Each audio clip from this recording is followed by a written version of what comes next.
I have a dream. I'm happy to join with you today in what will go down in history as the greatest demonstrations for freedom in the history of our nation. 50 years ago, a great American in whose symbolic shadow we stand today, signed the Emancipation Proclamation. This momentous decree came as a great pagan light of hope to millions of Negro slaves who had been seared in the flames of withering injustice. It came as a joyless daybreak to end the long night of their captivity. But 100 years later, the Negro still is not free.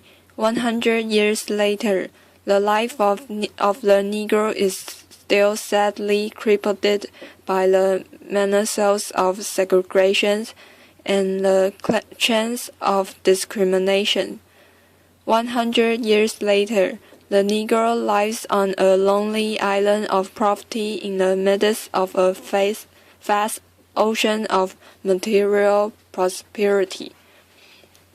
100 years later, the Negro is still languished in the corners of American society and finds himself an exile in his own land. And so we have come here today to dramatize a shameful condition. In a sense, we've come to our nation's capital to cash a check.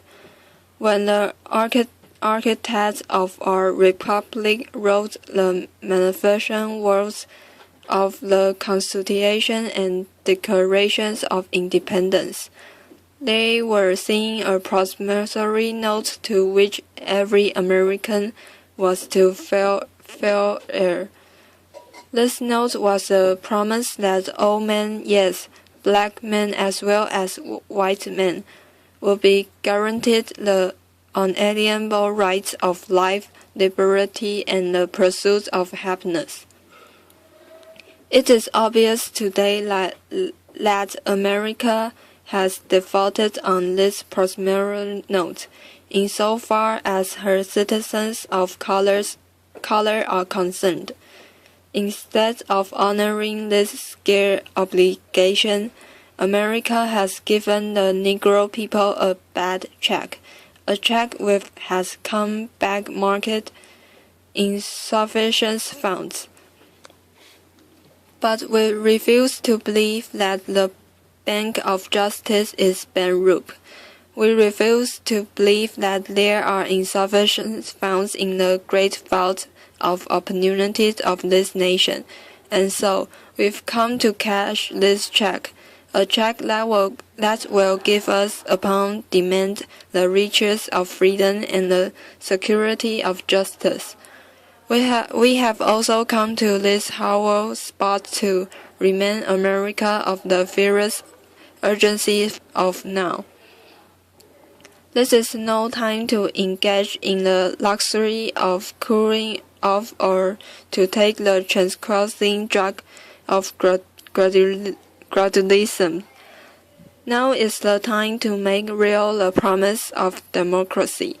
Now is the time to rise from the dark and desolate valley of segregation to the sunlit path of racial justice. Now is the time to lift our nation from the quicksand of racial injustice to the solid rock of brotherhood. Now is the time to make justice a reality for all God's children. It will be fatal for the nation to overlook the urgency of the moment. This sweltering summer of the Negroes' legitimate discontent will not pass until there is an invigorating autumn of freedom and equality. 1963 is not an end, but a beginning. and those who hope that Negro needed to blow off steam and will not be content will have a rude awakening if the nation returns to business as usual. And there will be neither rest nor tranquility in America until the Negro is granted his citizenship rights. The whirlwinds of reform will continue to shake the foundations of our nation until the bright day of justice emerge. But there is something that I must say to my people, who stand on the warm threshold which leads into the palace of justice. In the process of gaining our rightful place, we must not be guilty of wrongful deeds. Let us not seek to satisfy our thirst for freedom by drinking from the cup of bitterness and hatred. We must forever conduct our struggle on the high plane of dignity and discipline. We must not allow our creative protests to degenerate into physical violence. Again and again, we must rise to the majestic height of meeting physical force with sour force. The marvelous new militancy which has engulfed the Negro community must not lead us to a distrust of all white people, for many of our white brothers, as evidenced by their presence here today, have come to realize that their destiny is tied up with our destiny. And they have come to realize that their freedom is inextricably bound to our freedom. We cannot walk alone, and as we walk, we must make the pledge that we shall always march ahead. We cannot turn back. There are those who are asking the defaulters of civil rights. When will you be satisfied? We can never be satisfied as long as the Negro is the victim of the unspeakable horrors of police brutality.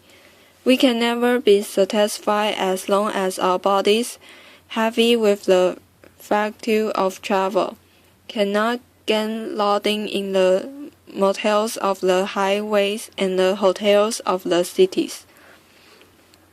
We cannot be satisfied as long as the Negro's basic mobility is from a smaller grotto to a larger one. We can never be satisfied as long as our children are stripped of their selfhood and robbed of their dignity by size dating. For whites only, we cannot be satisfied as long as a Negro in Mississippi cannot vote and a Negro in New York believes he has nothing for which to vote. No, we are not satisfied, and we will not be satisfied until justice rolls down like waters and righteousness like a mighty stream. I am not mindful that some of you have come here out of great trials and tribulations. Some of you have come fresh from narrow jail cells, and some of you have come from areas where your quest for freedom left you battered by the storms of persecutions and staggered by the winds of police brutality. You have been the furtherance of creative suffering. Continue to work with the faith that unearned suffering is redemptive. Go back to Mississippi. Go back to Alabama. Go back to South Carolina. Go back to Georgia. Go back to Louisiana. Go back to the slums and grottos of our northern cities. knowing that somehow this situation can and will be changed. Let us not wallow in the valley of despair, I say to you today, my friends. And so even though we face the difficulties of today and tomorrow, I still have a dream. It is a dream deeply rooted in the American dream. I have a dream that one day this nation will rise up and live out the true meaning of its creed. We hold this truth to be self-evident, that all men are created equal. I have a dream that one day on the red hills of Georgia, the sons of former slaves and the sons of former slave owners will be able to sit down together at the table of brotherhood. I have a dream that one day even the state of Mississippi, a state sweltering with the heat of injustice, sweltering with the heat of oppression, will be transformed into an oasis of freedom and justice. I have a dream that my 4 little children will one day live in a nation where they will not be judged by the color of their skin, but by their content of their character. I have a dream today. I have a dream that one day down in Alabama with its vicious races, with its governor having his lip dripping with the words of interposition and nullification. One day right there in Alabama, little black boys and black girls will be able to join hands with little white boys and little white girls as sisters and brothers. I have a dream today. I have a dream that one day every valley should be exalted, and every hill and mountain shall be made low. The rough places will be made plain, and the crooked place will be made straight. And the glory of the Lord shall be revealed, and all flesh shall see it together. This is our hope, and this is the faith that I go back to South with. With this faith, we will be able to hew out of the mountain of despair a stone of hope. With this faith, we will be able to transform the jangling discords of our nation into a beautiful symphony of brotherhood. With this faith, we will be able to work together, to pray together, to struggle together, to go to jail together, to stand up for freedom together, knowing that we will be free one day. And this will be the day when all of God's children will be able to sing with new meaning. My country, ties of thee, sweet land of liberty, of thee I sing. Land where my fathers died, land of the pregnant pride. From every mountain side, let freedom ring. And if America is to be a great nation, this must become true, and so let freedom ring from the prodigious hilltops of New Hampshire. Let freedom ring from the mighty mountains of New York. Let freedom ring from the heightening eleganceness of Venezuela. Let freedom ring from the snow-capped Rockies of Colorado. Let freedom ring from the covered slopes of California. But not only that, let freedom ring from Stone Mountain of Georgia. Let freedom ring from Lookout Mountain of Tennessee. Let freedom ring from every hill and molehill of Mississippi. From every mountain side, let freedom ring. And when this happens, and when we allow freedom ring, when we let it ring from every village and every hamlet, from every state and every city, we will be able to speed up that day when all of God's children, black men and white men, Jews and Gentiles, Protestants and Catholics, will be able to join hands and sing in the words of the old Negro spiritual. Free at last, free at last. Thank God Almighty, we are free at last.